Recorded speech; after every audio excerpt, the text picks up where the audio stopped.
in conversation with her. We've been in conversation for a long time.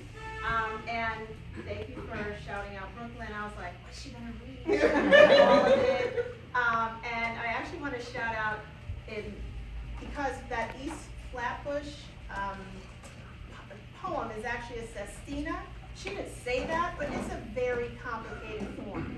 And this book is full of complicated forms. And that book is actually in conversation. We've got A. Naomi Jackson here tonight, who is the author of I Miss My Black Brooklyn, which just came out in New York Magazine. You may have seen that article. So I just think, that we're all in conversation with each other, and this is a really special location and evening. So I just wanted to, there's just so many things. I think one of the things I wanted to lift up is how multifaceted you are. And there is so much of that in this book, because I've heard and read your poems, and these are different. There are so many poems that you write that are personal, about motherhood, about existence, but these are really specific in the collectivity of them. So I'm wondering, how did you make the choices you made? Because this book is in 3 sections, and each voice is distinct, but the voice is the collective voice of the location. So it's absolutely brilliant the way you weave it together. So I'm wondering, how did you actually put all of this, this is really, synthesis, channeling, how did you put all of this together? How did you make those decisions? And what did you leave out? Thank you for that. So I'm trained as an ethnographer. I was probably trained as an ethnographer before I could say those words. Thanks to my mother, who, Deb. Just riding in the passenger seat of her Oldsmobile Cutlass Supreme, dark blue, named Bessie, down the freeways and alleys and streets of South Central Los Angeles, and always with a notebook, always with a tape recorder.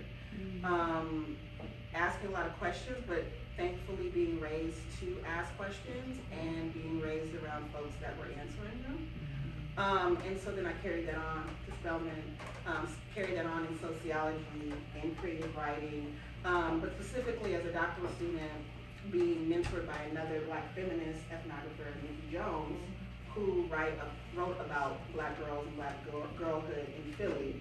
And amplified, what about the girls?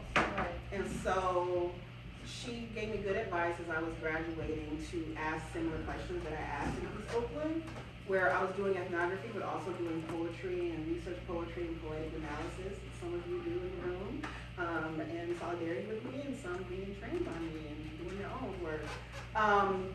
And she told me to ask similar questions in other cities where I moved. So when I returned back to Atlanta for my postdoc, and in the Pittsburgh neighborhood that's known to be the epicenter for the national foreclosure crisis. So foreclosure hitting them hard 2 years before it hit the nation. And so the trapping out the bando, literally in those streets, and young people being invited by our public health comrades to walk and bike to school. But that means walking by the trap, and that means going by the houses that their classmates got assaulted by. That means not getting home right after school. That means being recruited by gangs. That means being harassed by the police. That means young boys who are talking about their girlfriends and cousins and sisters being harassed by the white man, like the white man being literal and not like a fictive or fictional.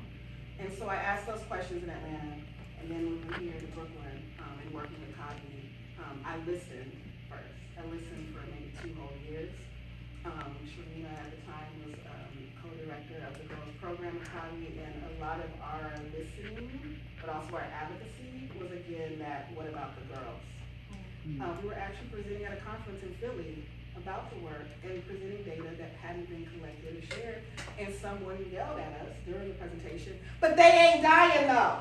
What? California, So we knew that the girls and boys and gender expansive young people were going to school together, but a lot of people around the way know Cogni as a young female program, which was similar echoes from the girls in Atlanta. And there's some poems in the book that well, what about us? Like the girls at the middle school in Atlanta, they were like, oh, that girl's too much, that girl talks too much, she ain't got nothing good to say, she's not gonna answer your questions, Dr. Dill.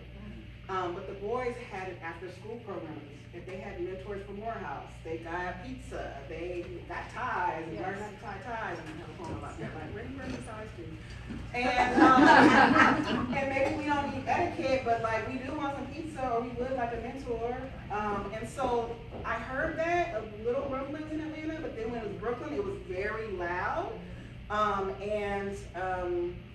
So I listened, and I also, Dr. Gore, Ralph Gore, we were at his house today, but he was working at the ER at Kings County.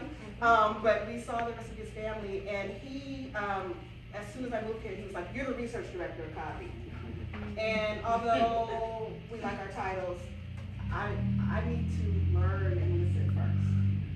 And so I listened for 2 or more years before I asked a question, before I got a grant, but then I did get a grant, before I filled out an IRB, I listened, and so that when I began asking questions, as Tony Kibbenbar said, I began asking correct questions. So, long story long, I've been listening, and part of that listening, like I said, is to the sounds of the cities.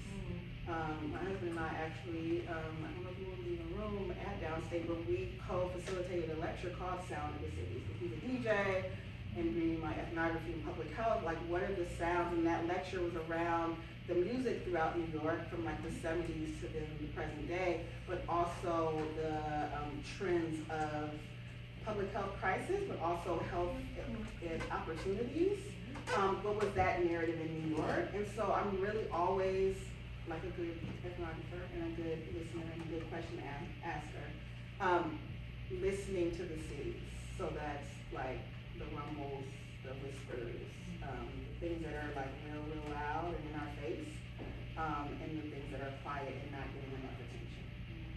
In COBI, one of the funders was the city, and the evaluator, and again, being trained in evaluation, like some of us in the room, they had their questions, and they were like, how many stabbings did you prevent this week? Literally. How many shootings did you prevent this week? And while we know that kind of violence is real in these streets and the schools, there was so many other types of harms that they were not asking any questions about. School push-out was real. At the time we were doing our work, Dr. Monique Ben Morris, now Koofson, book on push-out had just come out and came from data that she was mining from the crevices. And the cotton picker's line was real. The girls were like, one of the teachers called us a cotton picker. And we were like, where is he? And the cutter. So the girls were like, oh, I cut. And because they were called truants, and because of also generational differences, and also the girls of that generation were out and loud about their cutting. It wasn't as stigmatized and shameful, and so, but no one was talking about that, or not enough people.